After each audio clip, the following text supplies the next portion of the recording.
शासकीय law college के पूर्व प्रिंसिपल इनामुर रहमान को सुप्रीम कोर्ट से बड़ी राहत मिली है। दरअसल इनामुर रहमान पर विवादित किताब कॉलेज में रखने का आरोप लगाकर एफआईआर दर्ज की गई थी, लेकिन सुप्रीम कोर्ट ने इसे खारिज कर दिया है। आपको बता दें कि collective violence and criminal justice system किताब को कॉलेज की लाइब्रेरी में रखने पर खूब विवाद हुआ था। एबीवीपी ने इस मामले पर खूब हंगामा भी किया, जिसके बाद तत्कालीन गृह मंत्री नरोत्तम मिश्रा के दखल के बाद पुलिस ने इनामुर पर केस दर्ज किया था। अब हालांकि सुप्रीम कोर्ट से इनामुल को राहत मिल गई है। ऐसे में द सूत्र ने इनामुल से ही जाना कि आखिर इस पूरे विवाद की शुरुआत कैसे हुई।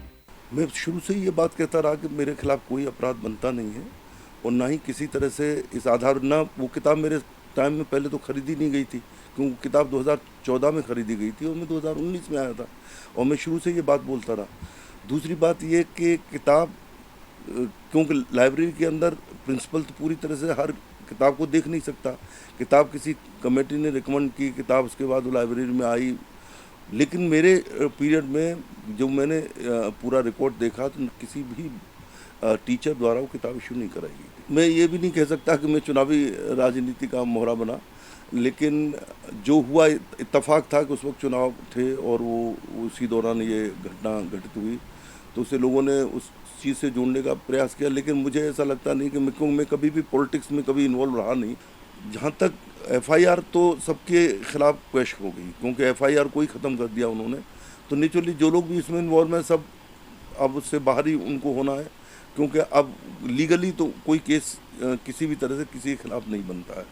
तो वो एफआईआर जब क्वैश हो गई है 482 सीआरपीसी के तहत, तो फिर वो सीधे सीधे फिर ये है कि अब उन लोगों के खिलाफ भी यानी पूरी तरह से कार्रवाई ख़त्म होना चाहिए। मैं यही कहूँगा कि कम से कम सिस्टम में जो जिम्मेदार अधिकारी हैं, पुलिस अधिकारी हैं या दूसरे और अधिकारी हैं, अगर इस तरह की कोई सिचुएशन आती है तो उसमें सही तरह से इंक्वायरी होना चाहिए। क्योंकि होता क्या है कि जब कोई व्यक्ति जब फंस जाता है तो उसको कितना दर्द होता है, ये इसका एहसास शायद वही जान सकता है।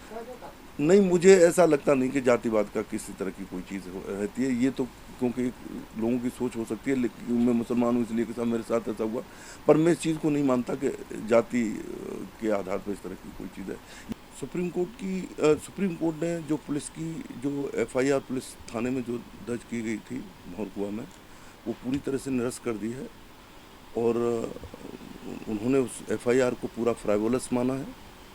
और उनका कहना ये था कि भाई लाइब्रेरी के अंदर किताब तो कोई भी रख सकता है, कहीं से भी हो सकती है, और क्योंकि जब बुक है तो उसको अच्छी बुरी हो सकती है, लेकिन उस आधार पर कोई इस तरह की कार्रवाई किया जाना बिल्कुल ही अनुचित है। सिस्टम को या एबीपी को किसी को भी इस बारे में यानी जो है मैं जिम्मेदार नहीं कहता, लेकिन जाहिर है कि शिकायत जिन लोगों ने की है मेरे साथ वो गलत तो था, लेकिन फिर भी अब जो हुआ वो उसको बस मैंने कहा ना कि एक बुरा ख्वाब देख के मैंने उसको मैं भूल गया।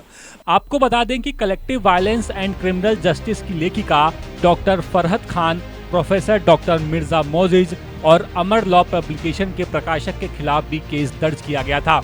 उस वक्त लॉ कॉलेज इंदौर के छात्रों और एबीवीपी ने यह आरोप लगाया कि कॉलेज फैकल्टी लव जिहाद, मुगलों का महिमा मंडल जैसी चीजें सिलेबस में शामिल कर रहे हैं। इन सब के बाद ही मामले में नरोत्तम मिश्रा की एंट्री हुई और मिश्रा ने उस वक्त के प्रिंसिपल इनामुर रहमान पर भी एफआईआर दर्ज करने के निर्देश दिए थे। लेकिन सुप्रीम कोर्ट के फैसले के बाद अब इस पूरे मामले पर पुलिस की भूमिका पर भी सवाल खड़े हो रहे हैं। इंदौर से कैमरामैन गौतम सरदार के साथ संवाददाता संजय गुप्ता की रिपोर्ट।